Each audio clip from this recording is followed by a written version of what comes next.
أعوذ بالله من الشيطان الرجيم بسم الله الرحمن الرحيم الحمد لله رب العالمين والصلاة والسلام على سيدنا محمد وعلى آله وصحبه أجمعين أما بعد السلام عليكم ورحمة الله. As we all know, protesters are coming out in increasingly large numbers, venting their frustration and telling the world that they cannot tolerate the systematic racist oppression anymore. The obscene racism of the American society is being exposed yet again, and even the more hidden systematic racism in Britain is being discussed.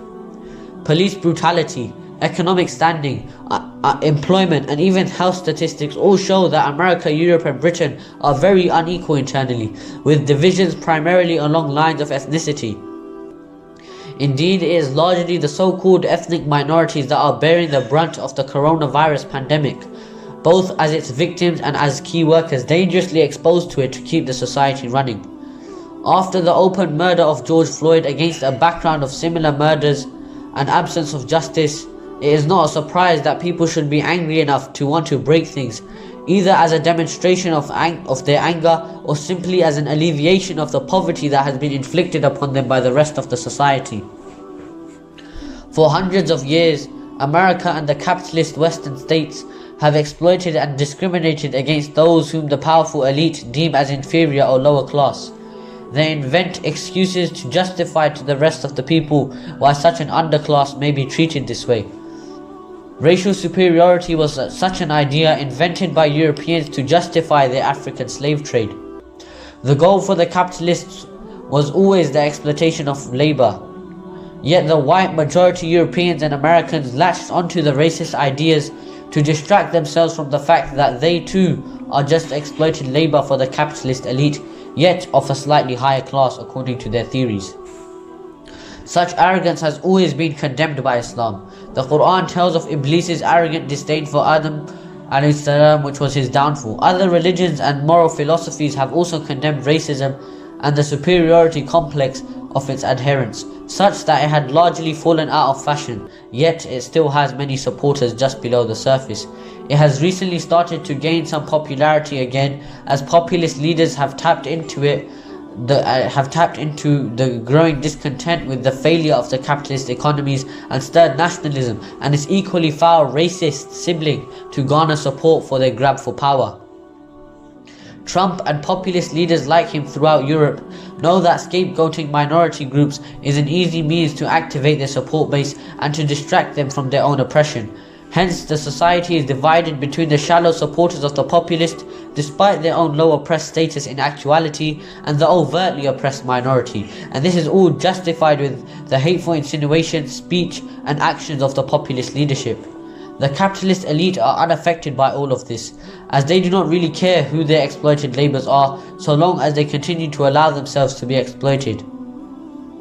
Damaging the symbols of the white privileged capitalist is an understandable reaction to pent-up anger built over generations of exploitation and oppression.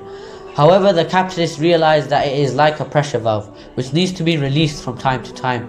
They allow the use of protests, even some destruction, in order that the oppressed communities can realign themselves with the capitalist system. Some token adjusting of power and roles within the society may be allowed, but ultimately the capitalist elite and their corrupt system remain to exploit everyone else with a renewed energy. The goal of most protesters will be to make their voices heard, to stand up and be counted, and to make the state listen so that changes can be introduced to alleviate some of the suffering. Changes most certainly must be made, even short-term ones, to address the massive inequality. However, protests rarely achieve anything more than token gestures that do not really begin to fix the broken system which underlies all of the exploitation and oppression.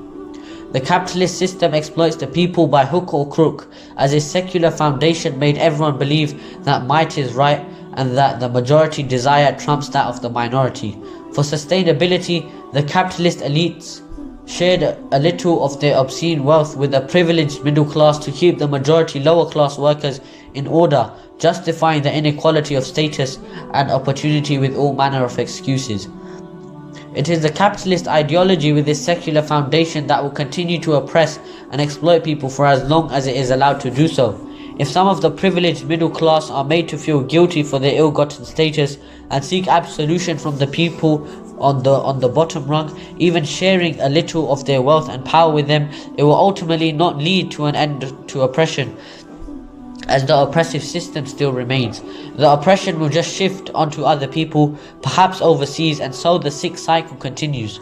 Muslims in Britain need to have awareness of the causes of the systematic racism in the West, as well as Islam's solution for the world. Exposing the manifestations of racism when they occur is a commendable act. However, we should not stop at that. When there is a deeper root, we should seek to pull back the dirt and expose that too. It is true that Islam condemns racism, nationalism, and all discrimination of color and ethnicity. However, this is a goal that remains theoretical unless achieved practically. Islam also has a way to prevent racism, which is the Islamic State. It applies the practical rules of the economy, judiciary, and social and education systems that do not tolerate exploitation of one class over the other, and does not recognize classes between people, and does not permit populist pretenders to sow divisions among their people. And it did this for 13 centuries, first under Muhammad sallallahu alaihi wasallam, then under the Khilafah Rashida, then the Umayyads, then the Abbasids and the Ottomans, and wherever else the Muslims established Islam via the state to fully implement what Allah subhanahu wa ta'ala has revealed.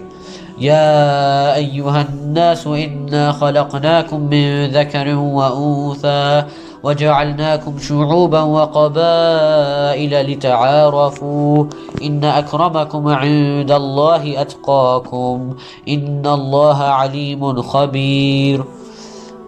O mankind, indeed we have created you from male and female and made you peoples and tribes so that you may know one another. Indeed, the most noble of you in the sight of Allah is the most righteous of you. Indeed, Allah is knowing and acquainted.